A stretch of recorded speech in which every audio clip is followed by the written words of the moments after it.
4 generations of one family. Their lives and causes reveal 150 years of American history.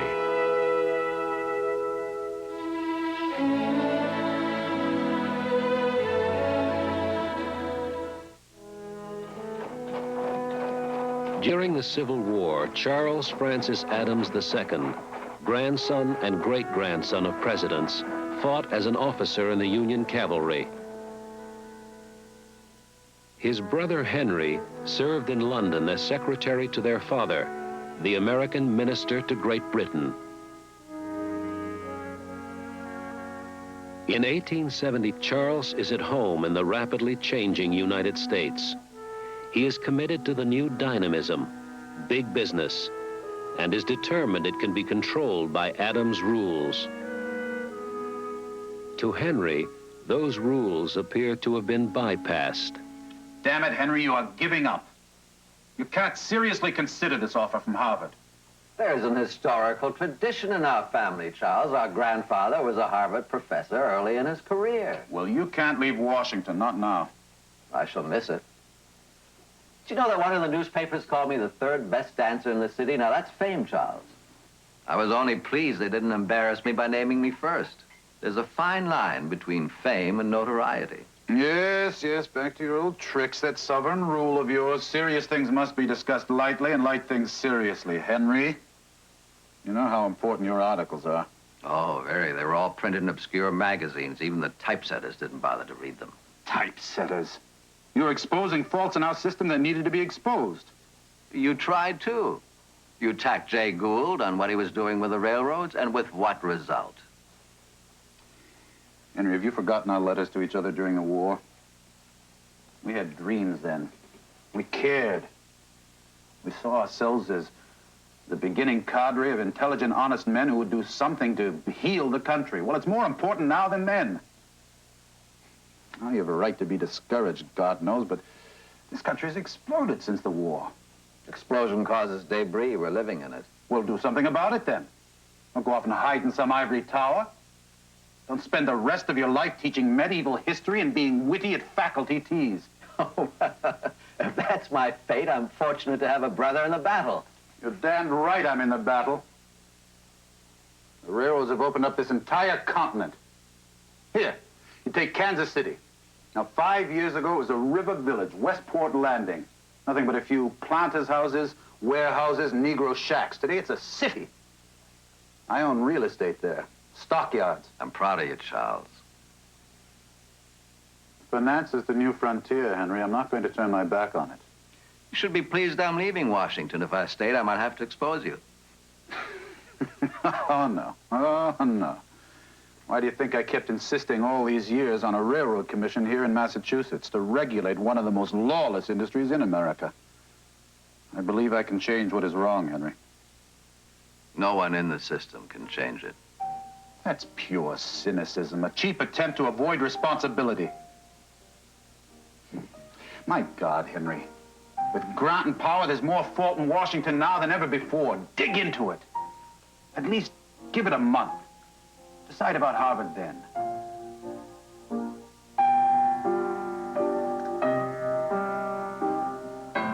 I do wish Henry and Charles had finished talking. Henry would so enjoy hearing you play, Cousin Patricia. Oh? He's very nice, Mr. Henry Adams. So intelligent. I expected him to be quite different, more like Cousin Charles. They may seem to be different, but they have many similarities. Not the important ones. I could never feel at ease with a gentleman who... Who? What, Letitia? Who hates Boston and refuses to be quiet about it.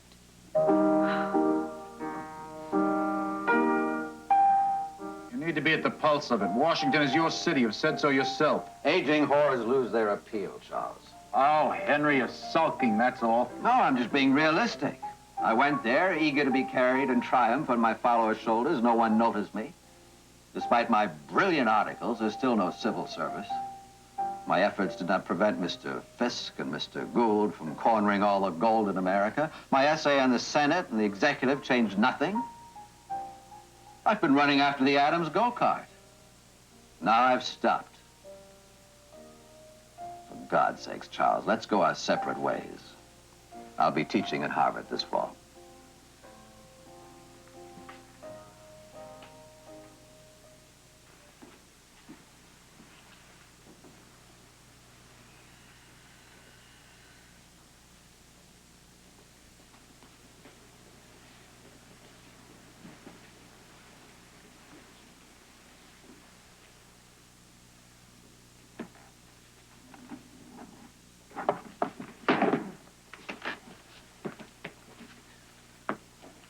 Miss Hooper.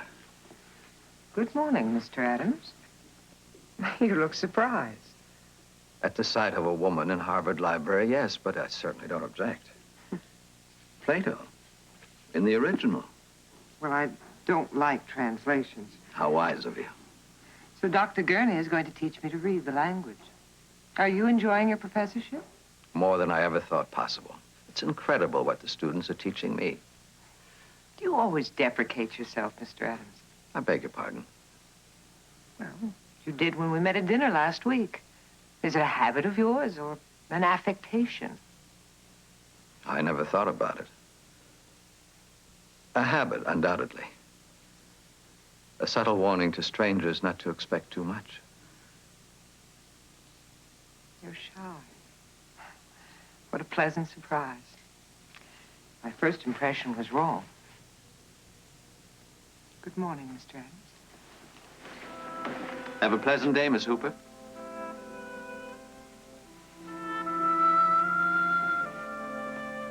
Perhaps Miss Marion and Mr. Adams found it difficult to get away from the ball. Oh, Miss Marion won't let nothing stop her. She'll be here at midnight to start the new year with you, Dr. Hooper. Unless that Mr. Adams, begging your pardon, sir, but those Adamses, sure they could have helped the Fenians back in the time of the trouble. Did Mr. Adams' father do it? No. Well, Mr. Adams' father was minister to England then, Kathleen. Ireland was not his concern. You say. Ah, here they are. Here they are. No. Good evening, Dr. Hooper. Good evening, Mr. Adams. Fanny, Ned.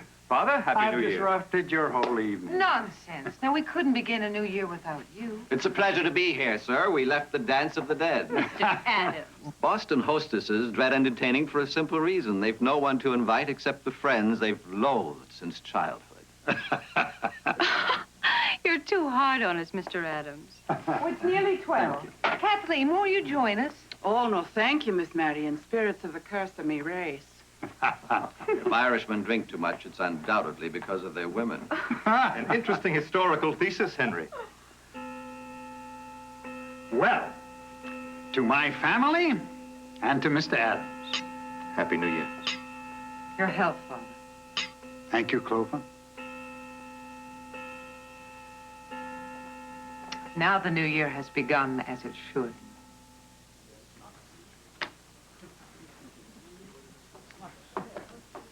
Why did you come back to Boston, Mr. Adams? Harvard students. What do they need more than a comprehensive knowledge of the years 800 to 1453? Now, don't joke with me. I wouldn't. It's a fascinating period, particularly for me. None of my esteemed forebears had struggled to prominence. All those presidents have prejudiced you, Mr. Adams. Indeed, I try not to let them. My mother adored her family.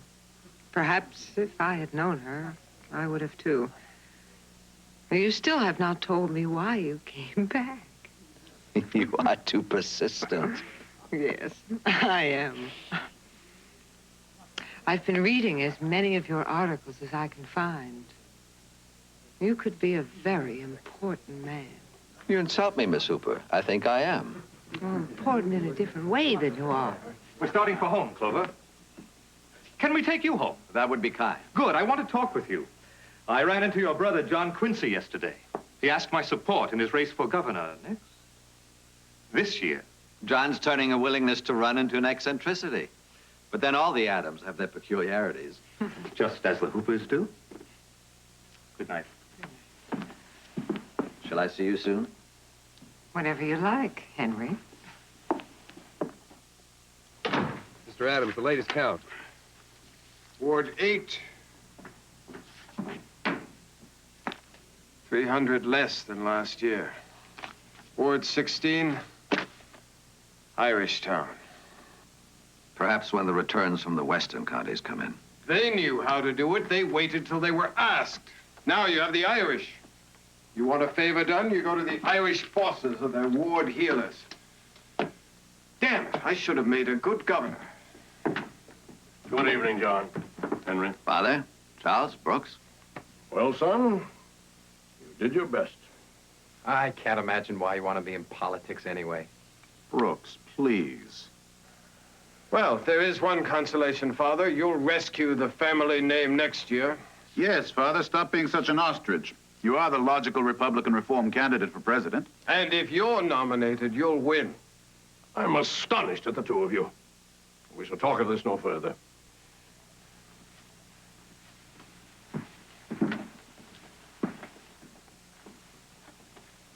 All right, he will be president. And in his official portrait, he'll be smiling.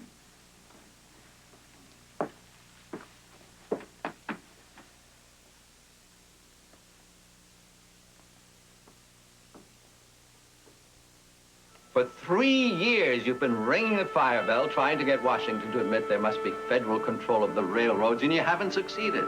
And you still insist that I leave the ivory tower, climb back into combat. I've been a bloody gladiator, Charles. Once is enough. Charles, aren't you enjoying the orchestra? Oh, of course he is. I'm sure one of our honorable ancestors is responsible for its very existence. It's the intermission that's irritating him. Come along, Minnie.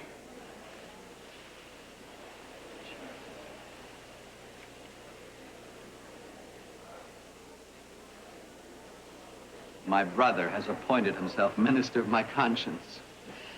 Perhaps he feels it's his duty.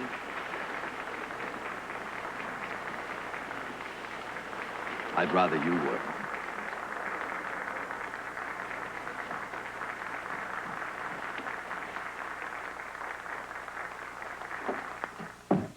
In short, sir, I'm in love. I don't know why. She respects me. She has the taste to admire my opinions, my skills, such as they are. I don't think until recently she's thought about marrying, but perhaps because she didn't expect to find anyone who appreciates her as much as her own family does. But I do, you see. I think she will consider my proposal. Can you support her, Henry? My salary plus my income comes to $6,000 a year. She's used to more than that. Like any woman with sense, she has money of her own. You still haven't given me your consent, sir, your approval. Henry, we want you to marry. If you're sure about it. Quite sure. As sure as I will be of anything in my life. How do you feel about him, Marion? He's a brilliant man, Father. Dr. Gurney says he's brought revolutionary methods to teaching history. How do you feel about him, I think about him, Father. He could be the most notable Adams of them all. He doesn't see that. Marion? Then he needs you. If he proposes, if he does, will you accept? You and I need each other too, Father. Less today than when you were young. And that's as it should be. I hoped you'd be alone. Charles is in the library. He wants me to read your article on socialist labor. I'm glad the university had the good sense to make you editor of that review. I'm not so sure I am. Between the classroom and the editing, I'm a little pressed for time, just as I am now. Father, Marion wants to tell her father first, but I want you to know. She has accepted me. I'm so pleased. And if you are happy, Henry, you know that your mother and I are too. Father, this is exactly the reason for the railway strike in Fall River. Ah, Henry. Good evening, Charles. I'm glad you published this. Good. The radical labor movement is socialistic. Now, fortunately, when sanity returns to Washington next year, Father will not give in to those ridiculous demands. Me? You're not anointing me the new president again, are you? Even in my ivory tower, we hear the rumor you'll be nominated. My critics suggest that I'm merely a statue from our glorious past. A statue waiting for its pedestal. Well, sir, if you would only accept a few well-chosen speaking engagements. You're not suggesting that I run for the nomination, are you? Yes, sir, I am. And once nominated, you'll have to run again to beat Grant. Horace Greeley hasn't your scruples, Father. He's politicking now with everyone who will listen. It's the times. Well, fortunately, when the convention meets, I shall be in Geneva for the claims arbitrations. Well, sir, may we speak for you, then? You may not speak as if I were campaigning. And you may not commit me to any men or any causes. But you're making it impossible. Don't you want to be president, Father? What man would, Henry? Then what man would turn the chance down? No one in our family ever did.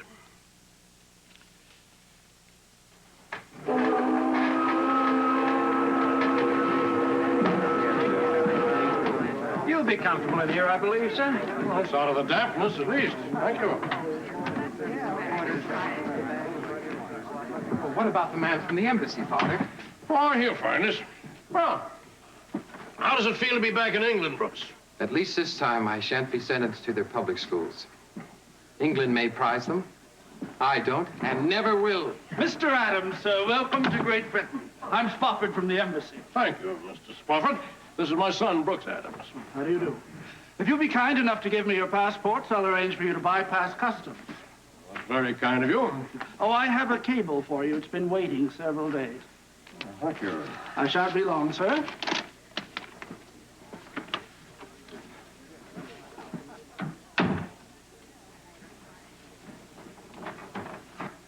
Well, what is it, Father? The convention has chosen Horace Greeley as its candidate. Father? Would you find out where we could send a message of congratulations to him?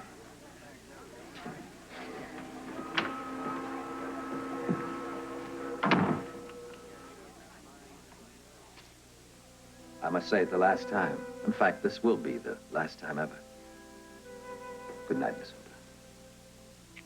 Good night, Mr. Adams. Oh, there's one thing. Yes? I think you should know it. In fact, you must. There's nothing I can do about it. What? I shall be fine in Germany and even in Egypt once we get there. Henry, please tell me. Our honeymoon, the boat. What about the boat? From the moment we get on board, I shall be seasick. Good night, Clover.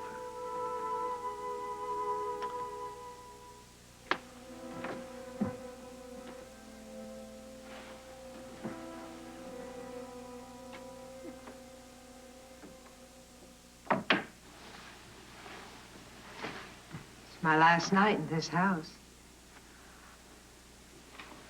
But I shall be very cheerful about it. For after tomorrow, I shall have both Henry and you. And while we're away, I shall write you every Sunday at 6. And you must write me then, too. Long, long letters. Every Sunday at 6. Will be our time together wherever we are. Oh, and Father, you must keep after Kathleen and Cook. They'll nap all day if you let them.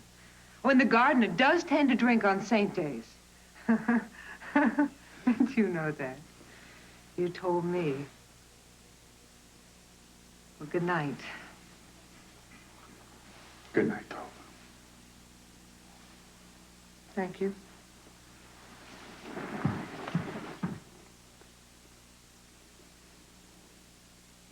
I'm leaving Harvard, sir. What? You, Hotchkiss? In the middle of the term? If you have financial problems, I'll speak to the bursar.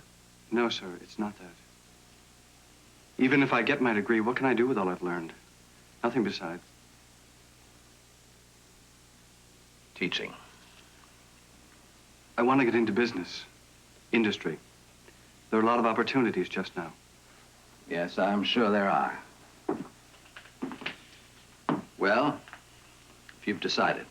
Yes. I'm truly sorry. And thank you. For what? For making 800 AD to 1453 so damn interesting.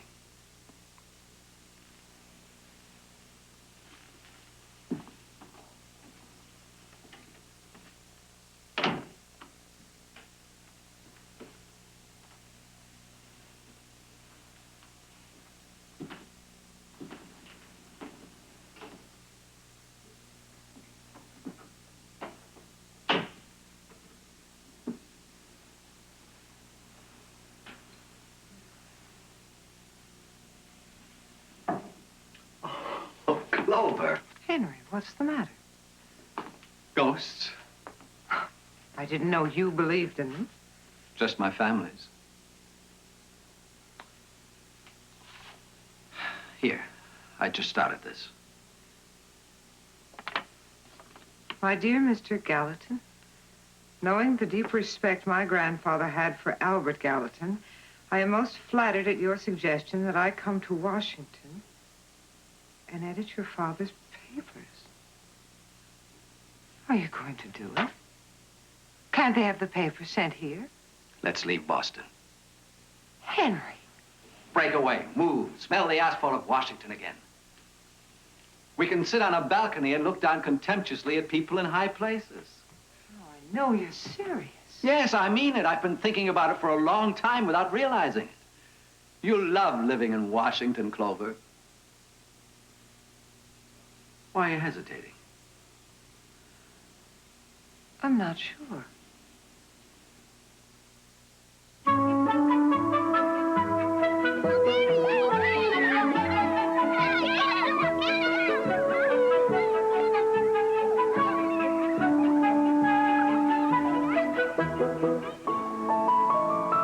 Just been the worst year of my life. I know. I know, Fanny. Charles and I still miss our Louisa. She at least was a grown woman when she died. Mother Adams. To lose two young ones so quickly.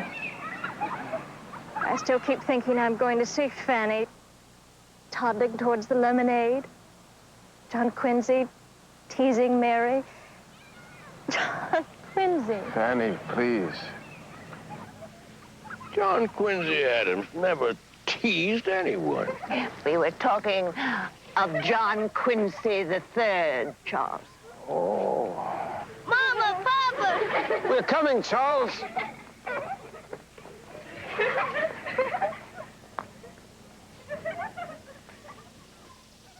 I must have been dreaming. About John Quincy Adams? I don't remember dreams, usually. I know. But there was this ship out in the bay, Abigail. And old John Adams and young John Quincy were leaving this house at night to board her. And I was watching them. Only it was during the Revolution. And old John knew that if he could get to France, he might negotiate a treaty that could end the war. If only that waiting ship out there could set sail and escape the blockade. I was dreaming history, Abigail. I guess my own imagination's all run out. But in those days, the fate of one man could be the fate of a country.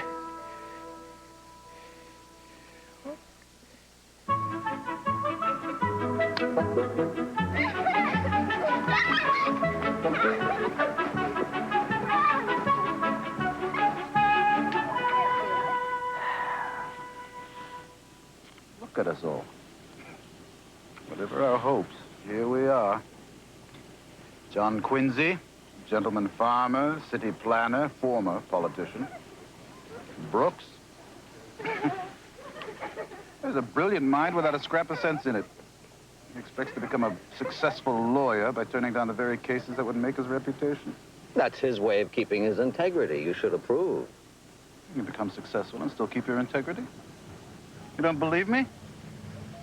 My God, Henry. After the war, in '66, I found myself married without a life. I was a colonel one day and office boy the next. I hated the law. No one was begging me to practice it. I saw another chance and I took it. I'm not ashamed of the money I've made. Neither am I. Aren't you? I have juggled too many lives. Official, literary, business. They've all been successful. A successful man is right 3 times out of 5. An unsuccessful man is wrong in the same proportion. Why are you always defending your life to me? We were close once. Maybe now I want you to understand me. We're getting older, Henry. I don't see it when I look in the mirror, but I do when I see Father and Mother. I used to think of you, me, Brooks, and Minnie as the future. Now they are. You and Marion should have children. It's not possible. I'm sorry. Well, you have your students. They'll keep you young. Yes, they will. Till summer, at least. Henry wants to leave Harvard. Boston. When he first mentioned it, I thought it was a mood. But it's not. When will you be leaving? Haven't really agreed yet, Father. Why not, Marion? Isn't it your duty?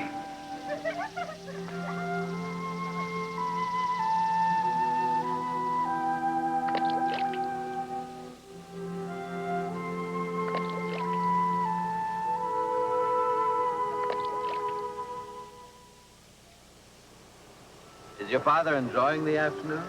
I think so. Does he look well to you?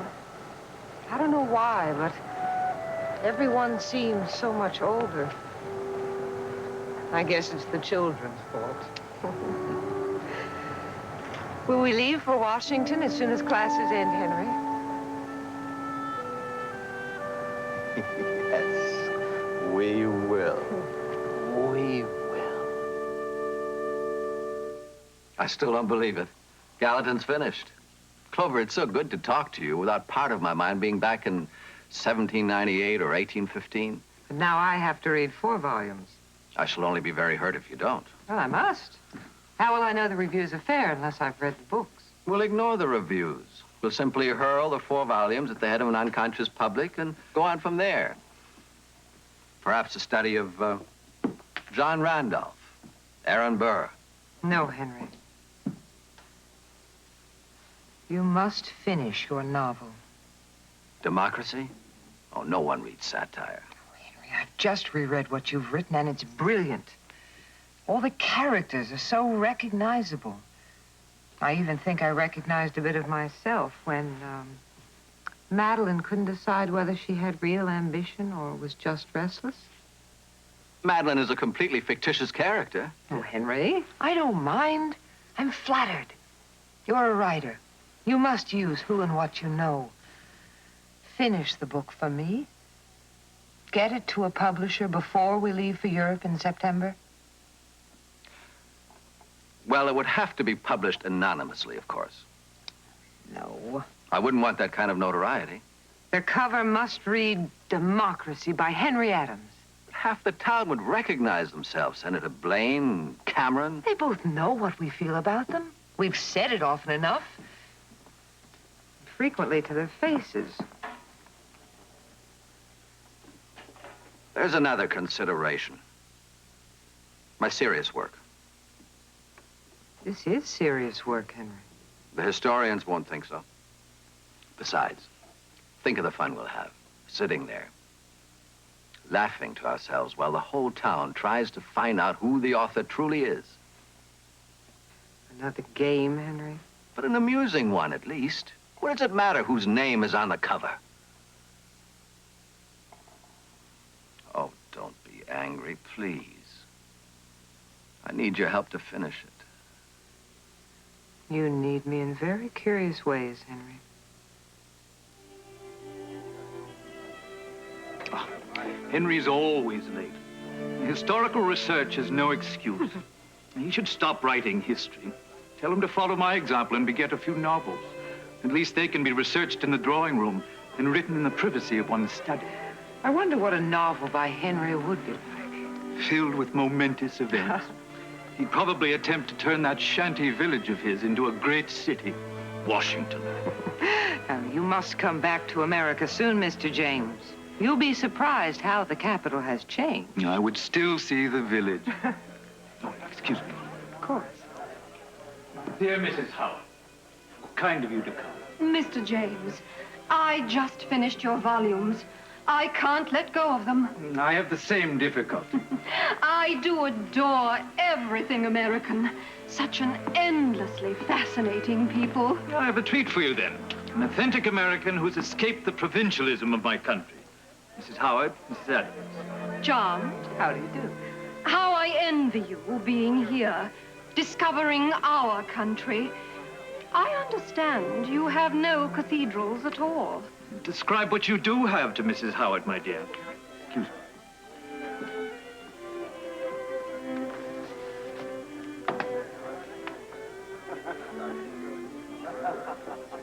Hey, don't stop to greet your wife. Their Graces the Duke and Duchess of Exeter are here to meet you. They never go out. This is a rare privilege. Yes, your father and I spent many an afternoon together in the early 60s. And after a few meetings, one completely forgot that he wasn't English. Who is? Where? It's all right, my dear. Doesn't hear a word, but won't let it interfere with her life. Of course, it was an impossible mission that your father had. He succeeded, Your Grace. Your country never sided with the Confederacy. I was a secretary then. Of course, I remember. Oh, I barely remember myself. I suppose you have followed in the family tradition and are in the government? No, sir. What? None of my brothers has. Has what? Nothing, my dear, nothing at all. Pity. We don't let that kind of thing happen here.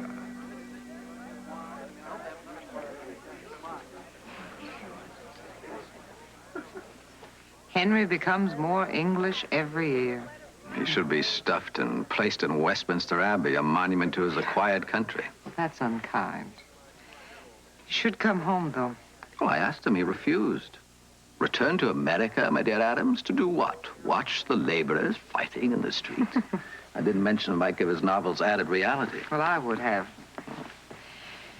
We could never live long in Europe, Henry. I've been thinking about home all day.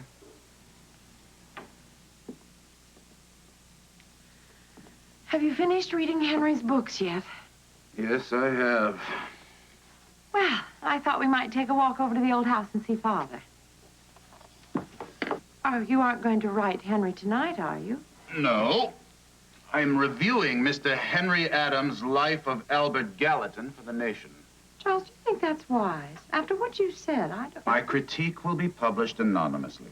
Charles, Henry once told me that he would be pleased to have me kick his tail whenever it was necessary.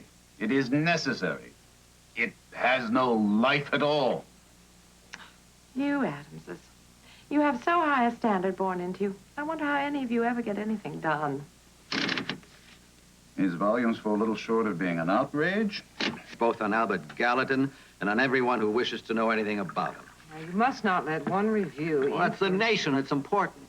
Whoever wrote this misread the whole book. They're in the drawing room, Ah, that must be John Hay. He promised he'd come by. He'll make you forget the Nation. Ah, John. Well, I have something for the two of you. Democracy, a new novel. Author unknown. Oh, I know about that. Is it really as marvelous as everyone says? It is. I had to send to New York for this copy. It's sold out here. The man who wrote it's making a fortune. I doubt he needs it. He's obviously so well connected, so a part of the scene, everybody's wondering who... Oh, my God. What's the matter, John? No, I shan't go on thinking what I'm thinking unless... Oh, no. We'll start all over here. Henry, you know about this? All about it? Henry. Quote, the senator talked about virtue and vice as a man who's colorblind talks about red and green, unquote. Chapter 12, I've forgotten the page. What a fool I am. I shan't tell even Clara. Oh, Henry, how I wish I had written it. Congratulations. Both of you must be so pleased. You look so pained, Father. I wanted to pose you in the drawing room, but Henry knew I wouldn't be finished before the guests arrived. Really, I shall get the hang of all this equipment. Christmas presents should not be so much work. Oh, you're enjoying it. And I'm going to be good at it. That's the way I raised you. Quite right. You know, Henry thought I needed some creative outlet. Let me just do this. Well, he may regret it. You ready, Margaret? Yes, ma'am. Harriet? Now, you must hold very still for what may seem an endless amount of time. You ready? Now, on the count of 3. 1, 2... Father, are you all right? Yes, of course, my dear. Excuse me. No, let's proceed. Are you sure? Yes, go ahead, my dear, go ahead.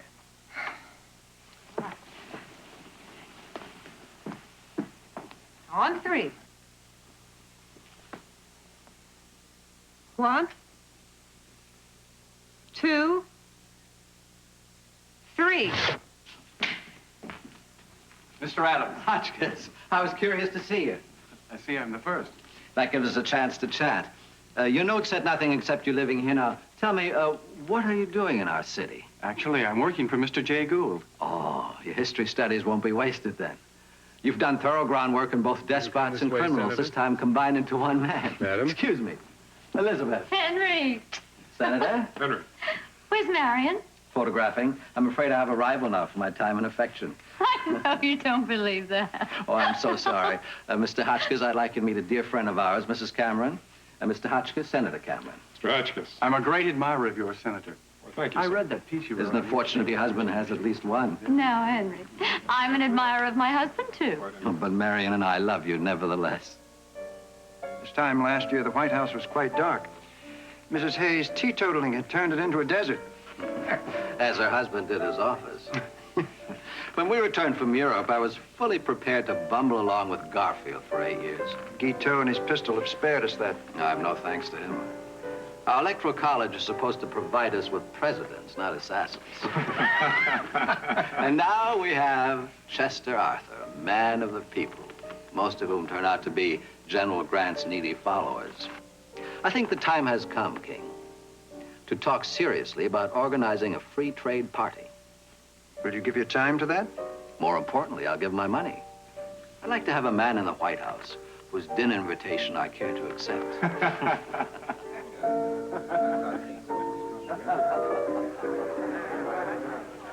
That young man from Harvard is a lobbyist, Henry, with Mr. J. Gould's railway. He's been refilling the senator's glass while he talks about Mr. Gould's governmental problems. Hotchkiss. Yes. I won't have it. He can do his bribery in the barrooms of the streets, but not in my house. Excuse me, Mrs. Evans. I've always wished that you would write a book on the medieval period. Oh, I have so many other books planned. I'm glad to hear that. What will the next one be? A history of lobbying in this country.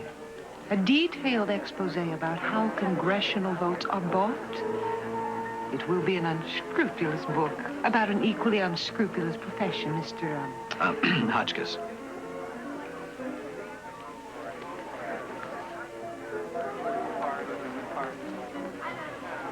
You're at your incorrigible best.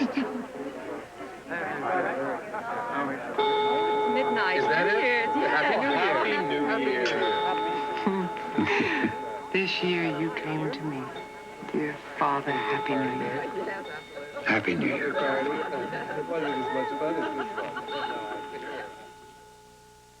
Dear Father, our new house will be so grand. Henry swears it will be perfect, except for one uncorrectable thing. The front windows face the White House. John and Clara Hay think they will get in their house next door before we do. But Henry and I are determined to spend the holidays in residence. I long to see the house through your eyes. Clover and I just started to build a simple little box. It's become a castle. Yes. Perhaps if you added a turret or two, it might become quite as grand as mine next door. Oh, no turrets. I am wondering about putting on a balcony, though. Overlooking the White House. I once promised Clover we'd have a balcony to sit on. Yes, Henry. A telegram, sir. Oh, thank you. Thank you.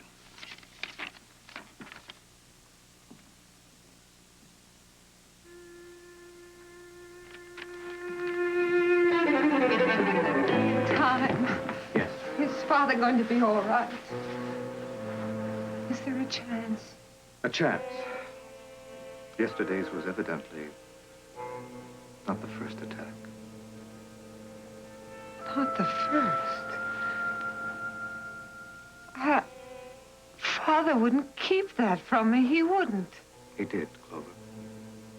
I don't believe it. I won't. I must see him. Marion.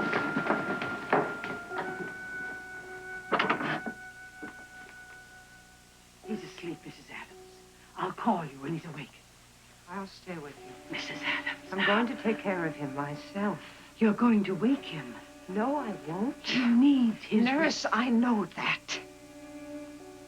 Please, leave us alone. I'm going to take care of him.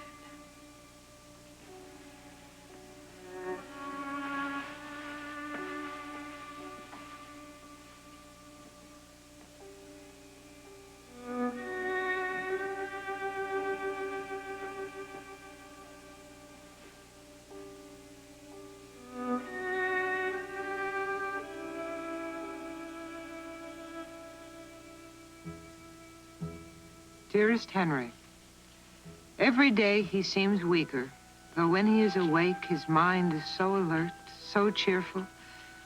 I know that as long as I am here, he will be all right. I miss you dreadfully, of course, but I really feel Father will revive and be with us in our new house, New Year's Eve. All my love, Clover. A wonderful fact to reflect upon, that every human creature is constituted to be that profound secret and mystery to every other. A solemn consideration when I enter a great city by night, that every one of those darkly clustered houses encloses its own secret, that every room in every one of them encloses its own secret.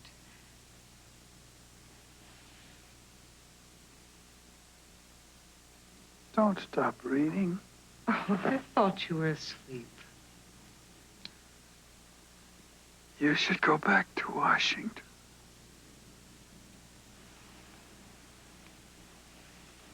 That every beating heart in the hundreds of thousands of breasts there is, in some of its imaginings, a secret to the heart itself.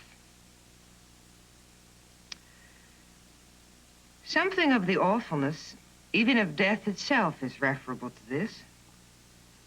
No more can I turn the leaves of this dear book that I loved and vainly hope in time to read it all.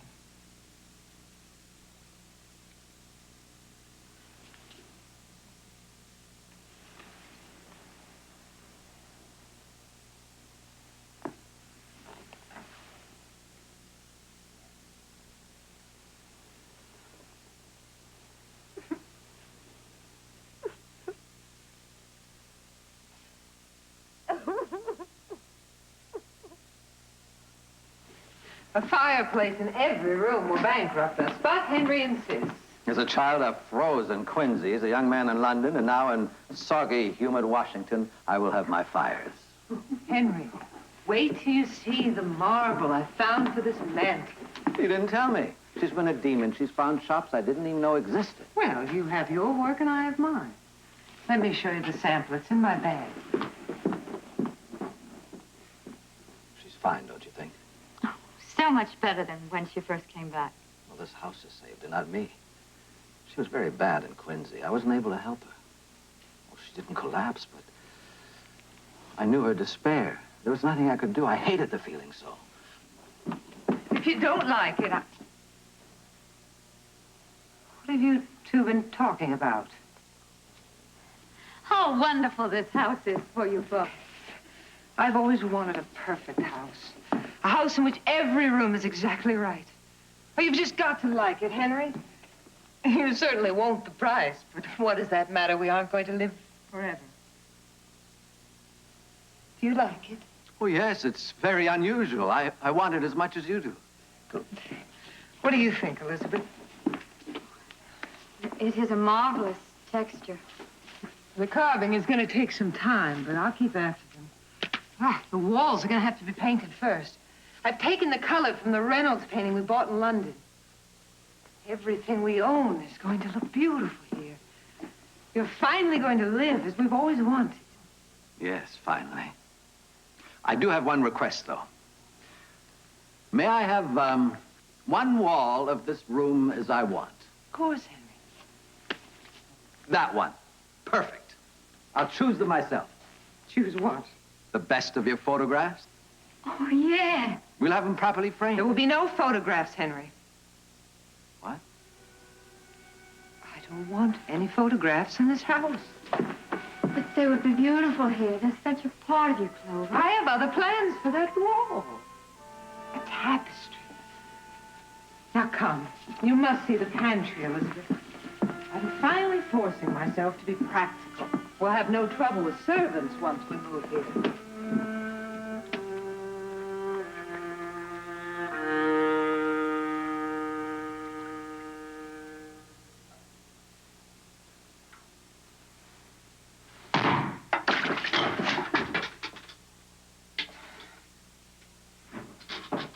Clover? Just one moment, Henry.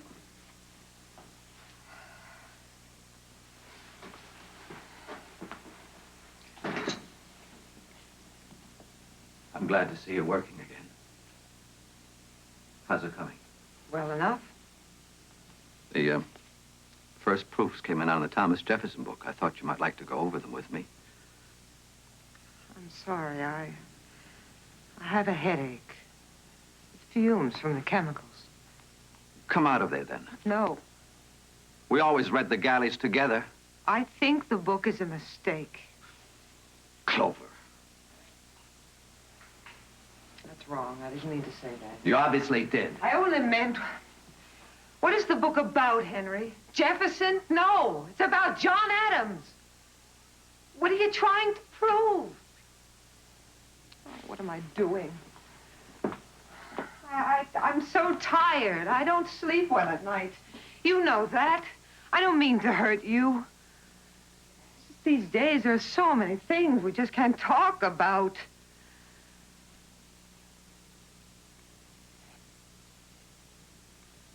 Henry, forgive me. It's my mood. I don't want to be like this. I won't be like this anymore. I promise.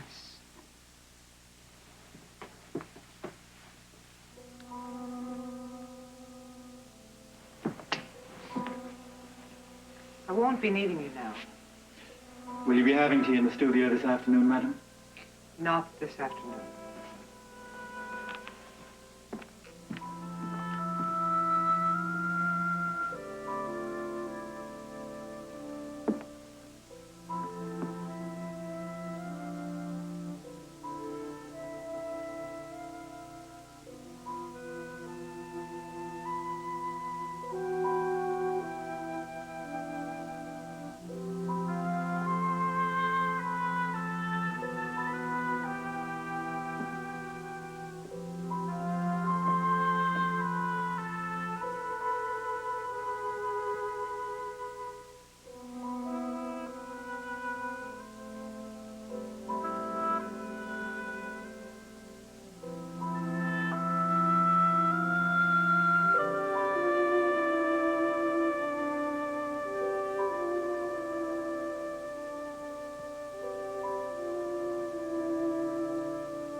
Sunday is her worst day.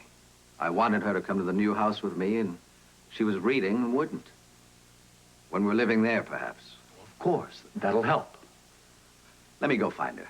She'll want to see you before you leave.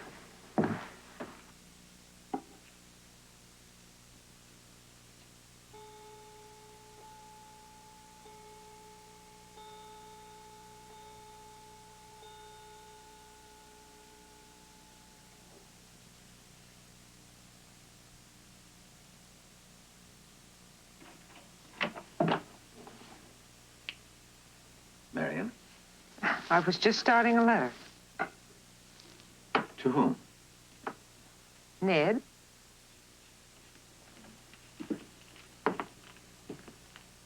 John's downstairs. Why don't you write it later? He's catching a night train to New York. If you don't come now, you'll miss him. Well, John will understand. It is to Ned. John will be back next week. Give him my love. Silver, you're all right, aren't you? Henry, you worry about me too much. You must stop.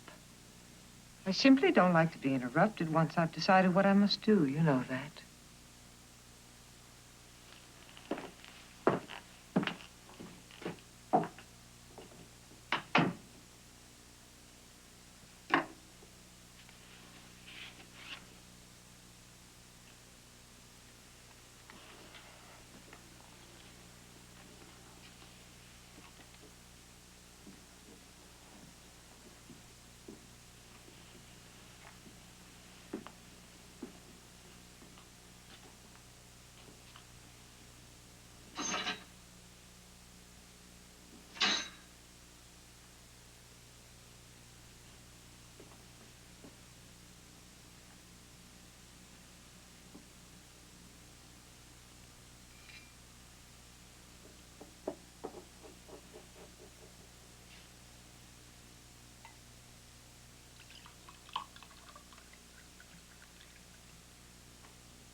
Madam, he does not want to be disturbed. But I must see him. But, madam... I'm going to see him. Henry. Oh, Henry. Why didn't you send word?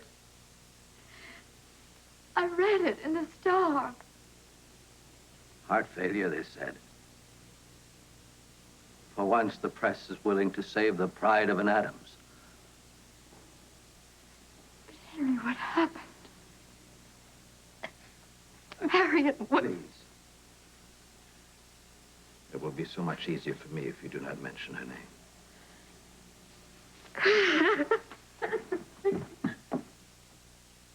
Here, now, I begin my posthumous life.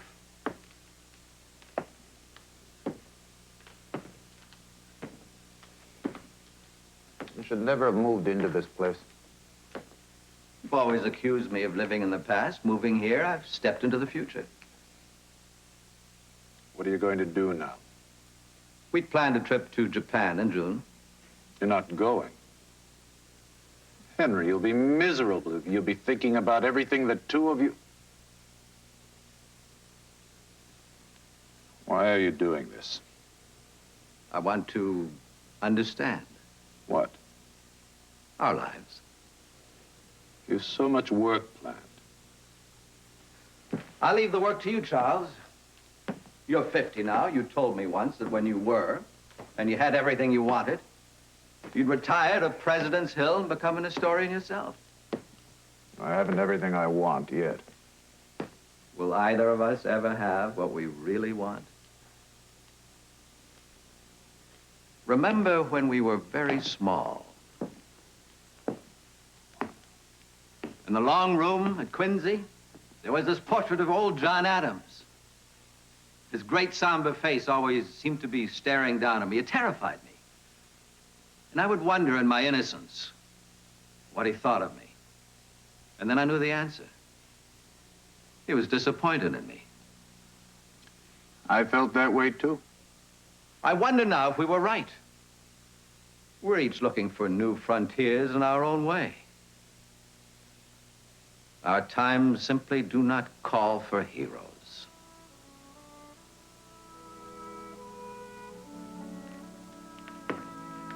Good afternoon, Charles. Thank you for coming by.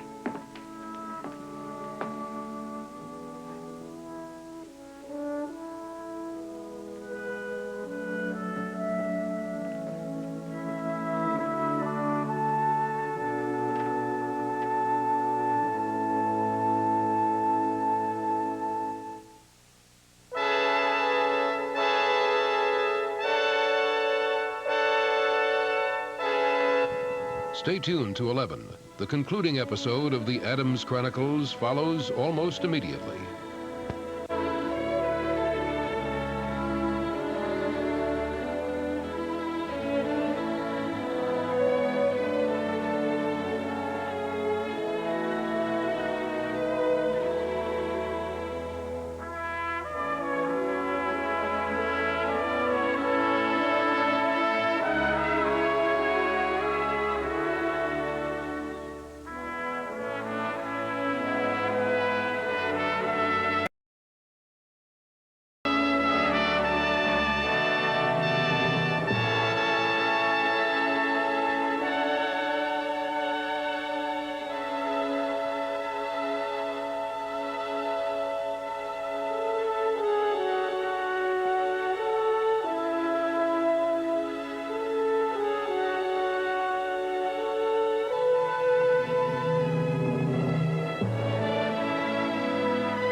The original production of the Adams Chronicles and this special presentation have been made possible by the Andrew W. Mellon Foundation,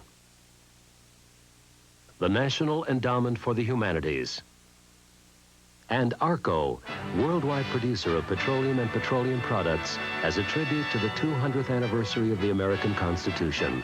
ARCO, energy for today and tomorrow.